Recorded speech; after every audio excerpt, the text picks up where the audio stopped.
प्रभु का कोटि कोटि धन्यवाद फिर से एक नए दिन के लिए कि प्रभु ने आज का दिन दिया है। हम में से हर एक को सुरक्षित रखा है, इसलिए हम प्रभु का कोटि कोटि धन्यवाद करते हैं। हर एक को प्रभु यीशु का अनुग्रह मिलने पर प्रभु का धन्यवाद। हर एक लोग जो हमारे साथ जुड़े हैं, और आप लोग मेरे साथ निकालिएगा आज का वचन। हम देर नहीं करेंगे। यिर्मयाह की पुस्तक उसका 9 अध्याय और उसका 23 और 24 पर इसमें लिखा है, यहोवा यूँ कहता है कि बुद्धिमान अपनी बुद्धि पर घमंड ना करे।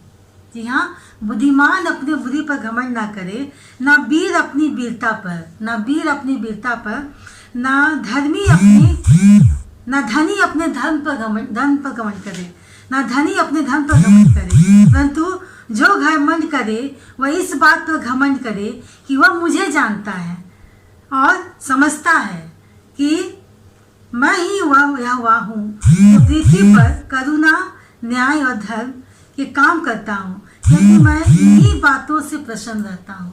आमीन। सचमुच में आज का जो वचन है वो हमसे बात करना चाहता है कि परमेश्वर अपने लोगों से अपेक्षा करता है। जी हाँ, परमेश्वर अपने लोगों से अपेक्षा करता है, उसे चाहता है कि वो अपनी बुद्धि और दौलत या शक्ति पर घमंड कभी ना करे, क्योंकि वो सदा की नहीं रहती है, ये सारी बातें जाते रहती है। इसलिए प्रभु चाहता है कि हम बुद्धि पर, दौलत पर और अपने शक्ति पर, अपने ताकत पर कभी घमंड ना करें। इसके विपरीत है कि एक व्यक्ति को इस बात में घमंड करना चाहिए कि वह प्रभु को जानता है। आमीन। इस बात पर घमंड करना चाहिए हमें कि हम प्रभु को जानते हैं। हम यिर्मयाह के ही उसका 1 अध्याय उसका 5वां पद पढ़ेंगे तो उसमें पाते हैं क्या लिखा हुआ है। 1 अध्याय का 5वां पद, गर्भ में रचने से पहले ही मैंने तुझ पर चित्त लगाया, और उत्पन्न होने से पहले ही मैंने तेरा अभिषेक किया। मैंने तुझे जातियों का भविष्यवक्ता ठहराया। आमीन। वचन अद्भुत रूप से बोलता है। यहाँ पर परमेश्वर के गहरे ज्ञान को दर्शाता था, परमेश्वर के उस ज्ञान को, अनुभूति को दर्शाता है।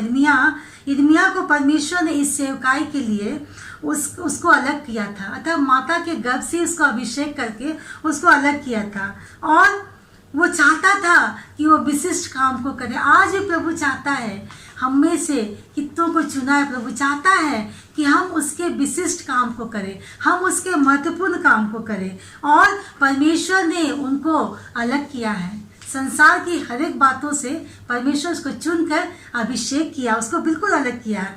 यिर्मयाह का ही अगर 31 अध्याय का 3 पद हम पढ़ते हैं तो उसमें हमें पाते हैं, यहोवा ने मुझे दूर से दर्शन देकर कहा है, मैं तुझसे सदा प्रेम रखता आया हूँ, इस कारण मैंने तुझ पर अपनी करुणा बनाए रखी है। आमीन। परमेश्वर का वचन अद्भुत है सचमुच में। एक और वचन देखते हैं, विलाप गीत उसका 3 अध्याय का 22 पद क्या बोलता है। हम मिट नहीं गए, यह यहोवा की महाकरुणा का फल है, उसकी दया अमर है। आमीन।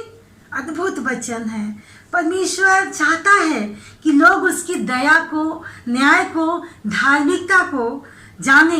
जी हाँ, परमेश्वर की धार्मिकता को, उसके न्याय की करुणा को हमें जानने की आवश्यकता है आज। और जो दया है वो परमेश्वर का, वो अटल, जी हाँ, वो परमेश्वर का अटल यानी कभी खत्म नहीं होने वाली एक प्रेम को दर्शाती है। जी हाँ, परमेश्वर का ये वचन जो हमें बताती है, जो हम लोगों ने पढ़ा अभी 31 अध्याय के 3 पद में, कि यहोवा ने मुझे दूर से दर्शन दे करके कहा कि मैं तुझे सदा प्रेम रखता आया हूँ, और इस कारण मैं तुझे अपनी करुणा बनाए रखा हूँ। आमीन। और एक वचन जो हम लोगों ने पढ़ा था, वो बहुत अद्भुत वचन हम लोगों ने पढ़ा था, विलाप गीत के विषय में पढ़ा था, जो स्पष्ट रूप से हमें बता रहा था। यहाँ पर कहता है प्रभु का, अगर प्रभु का प्रेम नहीं होता, अगर प्रभु का दया नहीं होता, जी हाँ, वो दया जो है वो अद्भुत प्रेम को दर्शाता है। अगर दया नहीं होता तो वचन क्या कहता है कि हम मिट नहीं गए, यह यहोवा की महाकरुणा का फल है कि उसकी दया अमर है। आमीन। जी हाँ, ये परमेश्वर का प्रेम है कि वो हमें हमेशा स्थिरता प्रदान किया है, हमें हमेशा चाहता है, उसकी करुणा हमेशा हमारे ऊपर अमरता के रूप में रहती है। जी हाँ, हमारी जो परमेश्वर की जो दया है वो उसके प्रेम को दर्शाती है, एक ऐसे प्रेम को दर्शाती है जो कभी खत्म होने वाली प्रेम नहीं है। और परमेश्वर अपने लोगों के प्रति जो अपना उसका जो प्रतिज्ञा था, जो उसने एक वाचा को बांधा था, उसको परमेश्वर हमेशा पूरा करते आया था। वो जो न्याय का अर्थ मतलब जो न्यायपूर्वक शासन करना, जी हाँ, वो न्यायपूर्वक शासन अर्थात इसका मतलब है कि परमेश्वर जो है वो दोषियों को दंड देगा। और जो धार्मिकता का अर्थ है अर्थात जो परमेश्वर के द्वारा निर्धारित मापदंड या जो उसने ठहराया है उस तक अगर वो चलते हैं तो प्रभु उसको करुणा को देता है, उस प्रेम को देता है, उस दया को करता है। जी हाँ, परमेश्वर का वचन आज हमें बताता है कि उसकी करुणा, उसका दया हमारे लिए उस अटूट प्रेम के बंधन को दर्शाता है।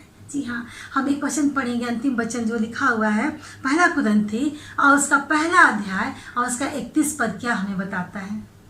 ताकि जैसा लिखा है वैसा ही हो, ताकि जैसा लिखा है वैसा ही हो, जो घमंड करे वह प्रभु में घमंड करे, जो घमंड करे वो प्रभु में घमंड करे। आमीन।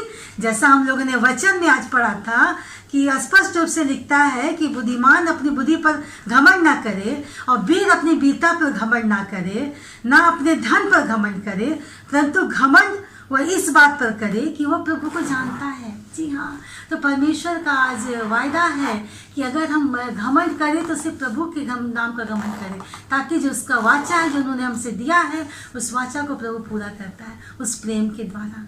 आइए हम प्रभु से सुंदर वचन के लिए हम धन्यवाद करते हैं। आइए प्रार्थना करें। धन्यवाद करते पिता परमेश्वर कि तूने अद्भुत वचन दिया प्रभु जी, कि सचमुच प्रभु जी हमारे अंदर अगर प्रभु जी वो धन, वो दौलत प्रभु जी, वो शक्ति, वो सामर्थ, इस बात का अगर हम घमंड करते प्रभु जी, ये सब व्यर्थ है प्रभु जी, इसमें कोई स्थिरता नहीं पिता परमेश्वर। क्योंकि प्रभु जी अगर हम घमंड करें प्रभु जी तो हम घमंड करें कि प्रभु जी हमने तुझे जाना है पिता परमेश्वर, इस बात पर घमंड करें प्रभु जी। क्योंकि पिता परमेश्वर तेरी जो दया है प्रभु जी वो अटूट प्रेम का प्रभु जी बंधन को जताती पिता परमेश्वर, वो दया प्रभु जी, वो करुणा पिता परमेश्वर तेरे प्रेम को जताती पिता परमेश्वर। तू हमसे प्रेम करता है प्रभु जी और तू चाहता है कि प्रभु जी तेरे बच्चे सिर्फ तेरे नाम की घमंड करने पाए पिता परमेश्वर, और तेरे वो वाचा को प्रभु जी जो तू हमसे पूरा किया पिता परमेश्वर, तू चाहता है कि वो न्यायपूर्वक और धार्मिकता के साथ प्रभु जी वो राज करना चाहता है पिता परमेश्वर। हाँ प्रभु जी, दोषी है प्रभु जी तो उसको प्रभु जी गुनाह का सजा देता है प्रभु जी, और जो निर्दोष है जो तेरे धार्मिकता पर चलते पिता परमेश्वर तो उससे प्रभु जी सदैव प्रभु जी उस पर वो दया को, उस प्रेम को बरसाता पिता परमेश्वर। हाँ प्रभु जी, आज के दिन प्रभु जी इतने लोग देख रहे पिता परमेश्वर इस बात को जाने पाए प्रभु जी कि सिर्फ हम घमंड करें प्रभु जी तो तेरे नाम का घमंड करें, ना कि किसी अन्य संसारिक बातों की घमंड करें पिता परमेश्वर। धन्यवाद करते प्रभु जी इस सुंदर समय के लिए, सुंदर बातों के लिए पिता परमेश्वर। धन्यवाद के साथ प्रभु जी तूने हमारी प्रार्थना को सुना प्रभु जी, प्रार्थना को प्रभु यीशु के पवित्र मीठे नाम से मांगते हैं। आमीन और आमीन।